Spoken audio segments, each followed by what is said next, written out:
Welcome to the special edition of This Week, our final interview with President Obama. 8 years ago, he came to our studio for the first time, a president-elect confronting an economic crisis just days away from taking his oath. So does it feel like you're president already? No. But you're going quite a pace. All those bells and whistles, as much as we are working hard in the next couple of weeks, I think that when you're actually in the Oval Office making decisions, I think that's going to be different. This time, just days away from the end of his presidency, we came to the White House for his final Sunday interview. An hour in the Oval Office to reflect on the last 8 years and the Donald Trump presidency coming next. I met the president in the residence. Mr. President, thank you for doing this. As we're walking towards your office, I have to think you're going to miss this short commute. I am. It's one of the biggest benefits of being president that you really don't think about until you get here. I have never had to travel more than 30 seconds from home to office, and it's because of that I've been able to maintain, really a family life that has nurtured and sustained me during this time. How long did it take for the White House to feel like home, though? You know, it took shorter, I think, for us, just because when you got little kids, and you're tucking them in. It's home. It's home, right? When you open a door and they're in their pajamas and they're, wrestling with you and asking you, to read to them and stuff, it starts feeling like home pretty quick. Not to mention having a mother-in-law upstairs and the dog, and now two. It feels even more like home now because you have all these memories that were formed watching your kids grow up. You talk about the kids, and I know you all were a little bit apprehensive coming into the White House. They were young. Was it a good experience for them? You don't know how it would have turned out if they had grown up in Chicago instead in a more normal environment. All I can say is they have turned out to be terrific young women. We were concerned mostly about whether they develop an attitude, right? How not, yeah. And they are, sweet, kind, funny, smart, respectful people. And they treat everybody with respect. That's not just the biases of a parent. We feel pretty good when we hear back from friends, because they still have sleepovers and they go to other folks' houses. And when the parents say, oh, Malia, she's just so sweet, or Sasha helped to pick up the dishes, what is it that you're doing to... They never complained about it? They complained about Secret Service as they became teenagers. And Secret Service has done, the very best job they could accommodating them. So it hasn't restricted any of their activities, but as you might imagine, if you're a teenager, having a couple of people with always on your tail, microphones and guns always following you around, that can grate on them. But, they've handled it with grace, and I give Michelle most of the credit for how well they've done, but I also just think they are graceful, good young women. This part of the White House is so iconic. It's my favorite. Yeah, this walk. It doesn't matter what time of day it is. In some ways, I feel more attached to this walk even than the Oval Office. I believe it. Yeah, there's something about these steps and thinking about everybody who's walked here and all the business that's been done here. And business gets done on this walk. Yes, exactly. And even when you go up this ramp and you think about FDR wheeling himself up, got a little cigarette holder in his mouth, and that awe that you feel, that reverence that you feel for the place, never entirely leaves. Well, that's one of the things I was going to ask you, because I know you kept in touch with people by reading those letters every day. How do you keep in touch with the presidency? It's an interesting question. I more than anything, obviously, the presidency is the people. And it's been interesting, the emotions in the last few months. what you realize is that you may never have a team that is together in the same way under the same pressures, and the attachments that you make to folks from your chief of staff down to It's the ultimate bunker. it is, and the people here have been extraordinary. We had a farewell dinner for some of my senior staff, and generally, you know, everybody likes to talk about how cool I was. I had trouble getting through just a few remarks, because not only do you appreciate the sacrifices they've made and the hours they've kept and the soccer games they've missed and the birthday parties, but I also had a lot of young people who came in here, and you know, this probably, you know, echoes with you in your own experience. You were young when you got here. Didn't feel like it when I left. Yeah, but you know, now suddenly you got members of your team who were 23, 24. They met their wives here or their husbands here. And you have a They're lot of bringing- 8-year people too. Yeah, and they start bringing in their kids, who you think should be babies and now are in second grade or something, and you've watched them grow up. But the concentrated interactions and experience that you have here, I don't expect you can duplicate anyplace else. You know, we're about to walk into the Oval, and I was just wondering, the big gut check decisions, did you make them in there or up in the treaty room at home? I think I made them on this walk sometimes. You know, there are times where I'd say the Oval Office you use to gather the facts. The decisions you probably make late at night, at least I do. I'm kind of a night owl up there. But there are some times where you think you've made a decision, but during that walk where you're announcing the decision, you just got to make sure that you're prepared to live with it, because, as you know, George, a lot of these decisions are not, the outcomes are uncertain. Those big decisions are dwindling in these final days of Obama's second term, but the president has responsibility and power right up until the inauguration on January 20th. And we sat down in the Oval Office Friday afternoon, right after the president was briefed on that deadly airport shooting in Fort Lauderdale, and just minutes after the intelligence community released their report detailing how Russia interfered in our presidential election. This intelligence report came out on the Russian activities, the declassified version. Pretty stark opening sentences. Russian President Vladimir Putin ordered an influence campaign. We further assessed that Putin and the Russian government developed a clear preference for President-elect Trump. President Putin was trying to elect Trump? Well, I think the report is very clear. Number one, the Russians sought to interfere with the election process, that the cyber hacking that took place by the Russians was part of that campaign, and that they had a clear preference in terms of outcomes. What I've repeatedly said is that, you know, our intelligence communities spend a lot of time and effort gathering a lot of strands and a lot of data. There are times where they're very cautious and they say, we think this is what happened, but we're not certain. Saying high confidence here. This time, they've got high confidence, and having seen some of the underlying sources and information that they're basing this on, I stand fully behind the report. What does that tell you about what President Putin is trying to do right now? And I think back to 2012, when Mitt Romney talked about Russia being the #1 geostrategic threat, you kind of dismissed him in the second debate. Did you underestimate Vladimir Putin? You know, I don't think I underestimated him, but I think that I underestimated the degree to which, in this new information age, it is possible for misinformation,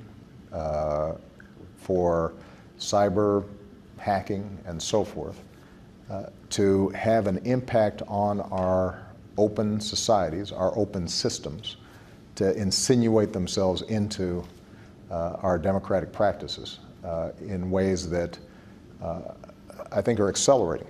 And so part of the reason that I ordered this report was not simply to relitigate what happened over the last several months, but rather to make sure that we understand this is something that Putin has been doing for quite some time in Europe, initially in the former satellite states where there are a lot of Russian speakers, but increasingly in Western democracies.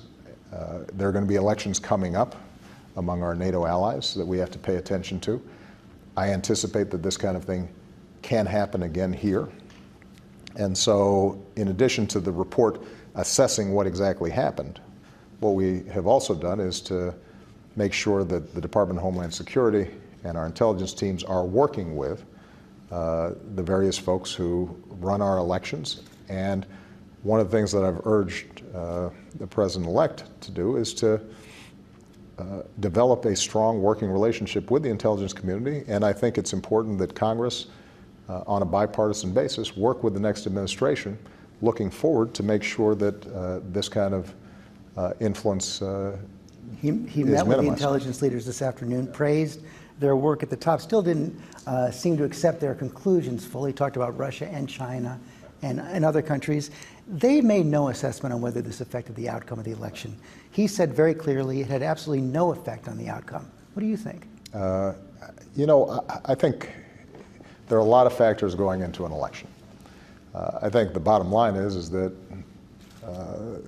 Donald Trump is going to be sworn in as the 45th President of the United States of America, and it's not necessarily profitable to sort of try to untangle all the different factors that went into it. The issue here is you have, I think, the clear example of how, if we're not vigilant, foreign countries can have an impact on the political debate in the United States in ways that might not have been true 10, 20, 30 years ago, in part because of the way news is transmitted, and in part because so many people are skeptical of mainstream news organizations that everything's true and everything's false. You know, nothing is settled, everything's contested. In that kind of environment where there's so much skepticism about information that's coming in, we're going to have to spend a lot more time thinking about how do we protect our democratic process, and as I've been saying for years, we're going to have to spend a lot more time on cybersecurity. This is one of the reasons why I'd ordered a commission. But bottom line, this time, Vladimir Putin got what he wanted. Well, look, I think that what is true is that the Russians intended to meddle, and they meddled. And it could be another country in the future. It could be another election where you know, the alignments between Republicans and Democrats are different than they were this time, and who a foreign country prefers. And that's why I hope that this does not continue to be viewed purely through a partisan lens.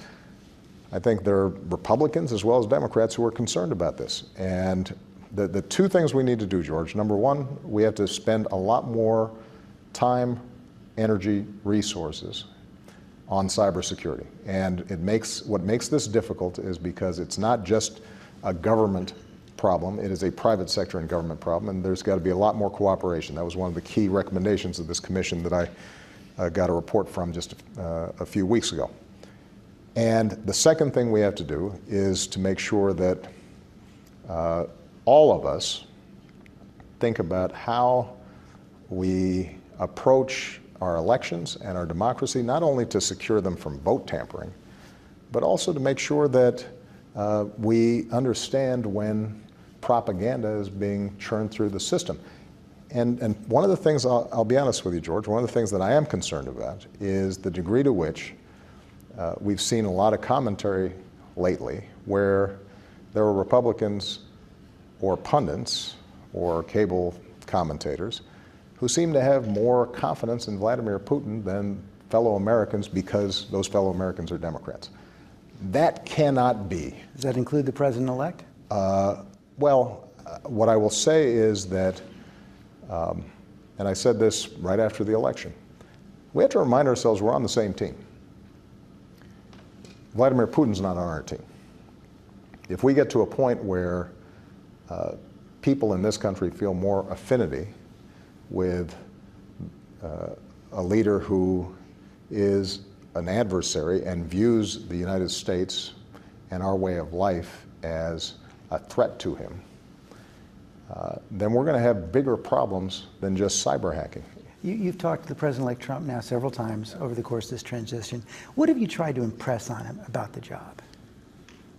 Well, as I've said before, the conversations have been cordial. He has been open to suggestions. And the main thing that I've tried to transmit is that there's a difference between governing and campaigning. So that what he has to appreciate is, as soon as you walk into this office after you've been sworn in, you're now in charge of the largest organization on earth. You can't manage it the way you would manage a family business. You can't manage it the way you would manage a Senate office. I was a senator before I became president. And so you have to have a strong team around you. You have to have respect for institutions and the process to make good decisions, because you are inherently reliant on other folks. So when I talk to him about our intelligence agencies, what I've said to him is that there are going to be times where you've got raw intelligence that comes in, and in my experience over 8 years, the intelligence community is pretty good about saying, look, we can't say for certain what this means, but there are going to be times where the only way you can make a good decision is if you have confidence that the process is working and the people that you put in charge are giving you their very best assessment. How has he impressed you? You know, he is somebody who I think is very engaging and gregarious. You like him? You know, I've enjoyed the conversations that we've had. He is somebody who I think is not lacking in confidence, which is, I think... Some say that about you, too. Well, that's what I was saying. It's probably a prerequisite for the job, or at least you have to have enough craziness to think that you can do the job. I think that he has not spent a lot of time sweating the details of, you know, all the policies that...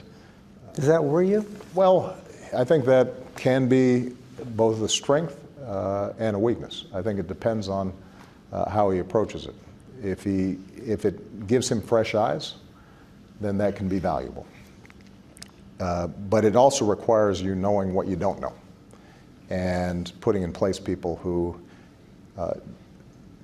do have the kinds of experience and background and knowledge that can inform good decision making. And look, I think it's fair to say that he and I are sort of opposites in some ways. Voters often do that, don't they? Yeah, but so let's say I'm on the policy wonk end of the spectrum. As much as I can dive into a briefing book and really work to master various subjects that come before my desk, I'm still not an expert on a huge amount of the stuff that we work on. But I do make sure that I've got people who are experts that are helping me make the best decisions possible. And if you don't have good people and you don't have a good process, and you don't have at some level the basic reverence for this office and an understanding of the incredible responsibilities and obligations, then I think you can get into trouble. You're also not much of a tweeter. He was on a tirade this morning, sent out a lot of tweets early this morning. Clearly, according to him and his people, he's going to keep on doing it when he's sitting there behind that desk. Good idea? On the one hand, information is moving quick, and or the way in which people consume information is changing so fast. Clearly this worked for him, and it gives him a direct connection to a lot of the people that voted for him. And I've said to him, and I think others have said to him, that the day that he is the President of the United States, there are world capitals and financial markets and people all around the world who take really seriously what he says, and in a way that's just not true before you're actually sworn in as president. More of my Oval Office interview with President Obama when we come back. We talk about how he'll engage in the battles to preserve his legacy, especially Obamacare, his toughest decisions in the White House, and how he'll feel that moment on Inauguration Day when power passes from him to President Trump.